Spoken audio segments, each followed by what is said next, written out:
YouTube, what the crap's going on? While you're watching this, I'm probably in the hospital waiting on little heir number 2 to come.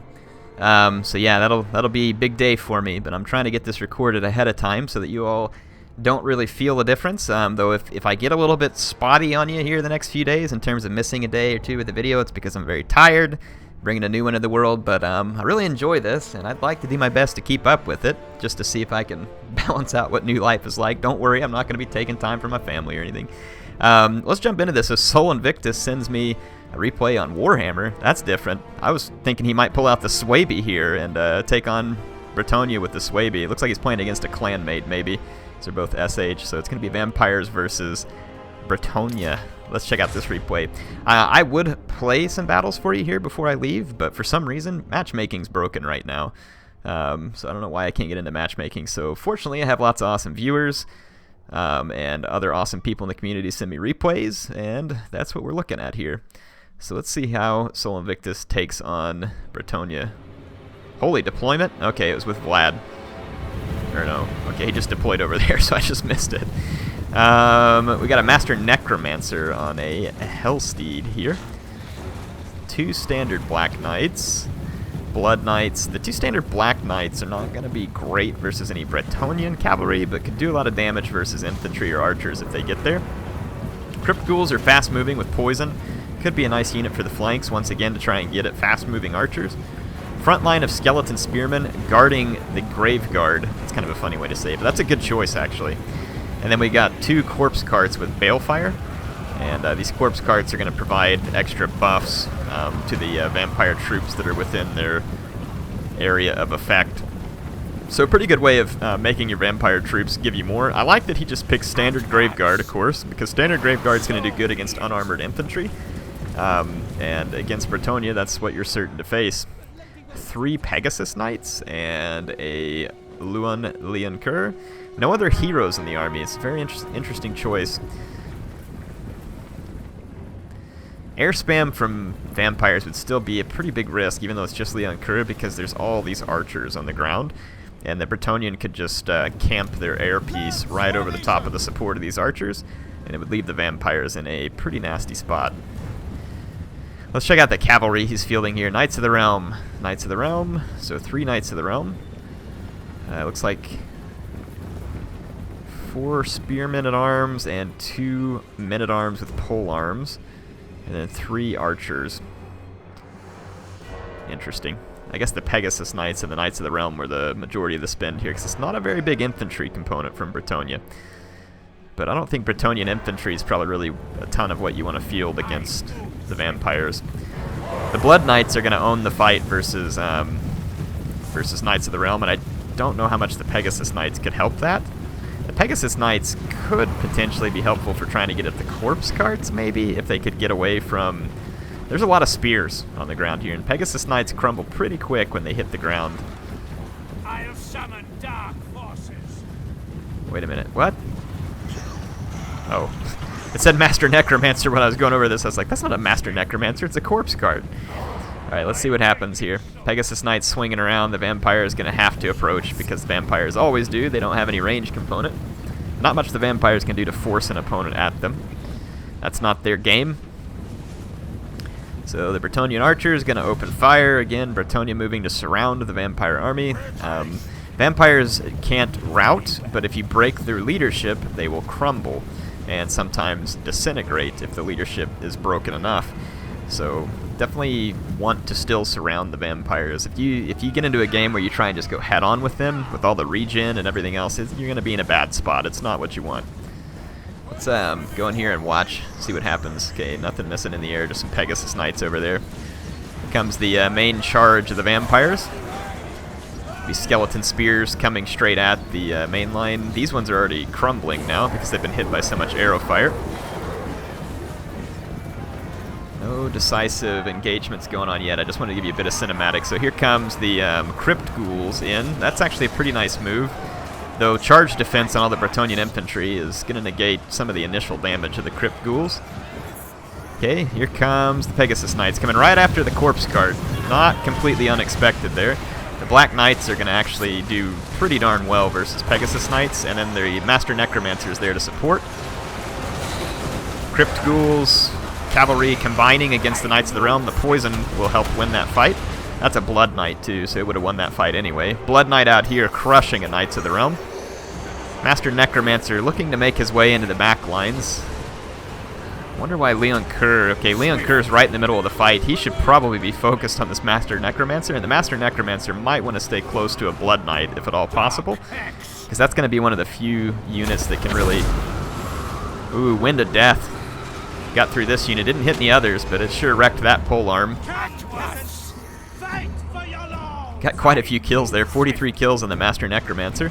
Pegasus Knights were driven out of that engagement, and then back here the Blood Knights are holding down two Knights of the, or a Pegasus Knight and a Knights of the Realm, and they're winning handily. At this point, Bretonia's just not getting enough damage done, I don't think.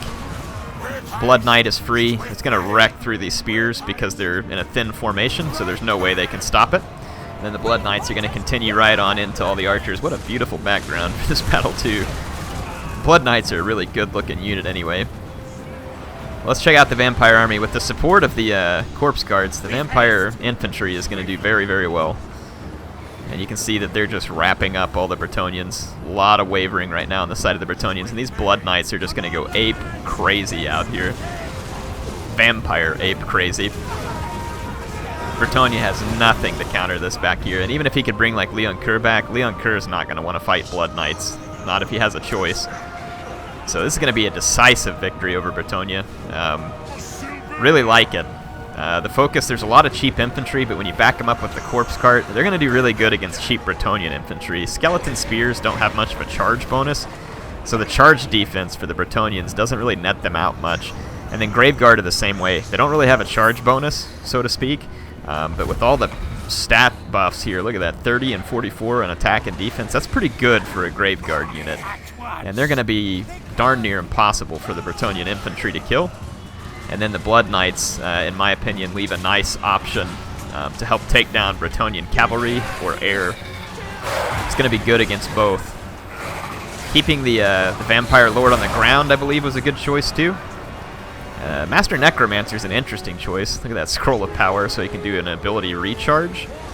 Minus 90 seconds to abilities. Interesting. Haven't seen people use the Scroll of Power much. Looks like Bretonia is trying to regroup. Blood Knights are still out here after all these archers, and they are going to get them. And there should be... No, there's no replenishment out here. I don't know if there's a map-wide... or are these guys replenished all the way up to what their current unit model count is. That very well could be. I don't know. There may not be any replenishment impacting these guys right now, though I could be wrong. Shatters those archers. Leon Kerr is really the only somewhat powerful unit left here, and you can see that the Master Necromancer on the horse, he's going to make kind of a slippery target. Leon Kerr can get charges, but then the Master Necromancer can slide away, and then the Blood Knights and other stuff are going to make this a nightmare for Leon Kerr, because he won't be able to get away, and then the Corpse Cart right here is going to buff all these units and increase their attacks, so I like it. It's a good play here. Good play by the Vampires. I'm not sure how I feel about the Pegasus Knights up against the Vampires. That's a lot of spin. And I just don't know how Pegasus Knights play out versus Vampires. Pegasus Knights kind of, in my opinion, have to make kind of a decisive blow, and they have to do it quickly because they don't have a lot of survivability in long-term combat. They seem like a unit that's best used for kind of wrecking squishier infantry, or possibly like artillery, stuff like that. Sometimes supporting the Lord in an air fight. So, interesting choice there. But I don't know, maybe the Pegasus Knights do have good uses versus the Vampires, and I just haven't figured it out. Just wouldn't be my initial call. These Blood Knights back here, 190 kills. They are eventually kind of getting withered down by all the units back here because they're a little bit outnumbered, but they are getting a ton of work done. They took out that polearm. They're going to swing back around. They're nearing 200 kills. Pretty good armor, and there's a shield on the Blood Knight, so it'll give them a little protection from the peasant bows, unless there's like massed fire or something. Sorry, I gotta check my phone here real quick. You all just enjoy the Blood Knights wrecking. There we go. Yes, these guys 214 kills and climbing. Leon Kerr finally bites the dust there. So nice play by Soul Invictus. I think that's a pretty decent vampire army to take on Bretonia, honestly. I think the all the different cavalry and mobility, and then the corpse cart to make sure that your infantry trades well. I like the fast-moving crypt ghouls. You never know when these guys could come in handy. They'll help poison stuff in that cav fight like they did, or the fact that they can move around a little bit quicker than standard infantry means that they can potentially catch up with archers and other stuff. They don't have any armor. They're not good against armor, but they're pretty good against units that are pretty unarmored, which in the case of Bretonnia, that's a lot of their infantry and their bows. So a potentially useful unit.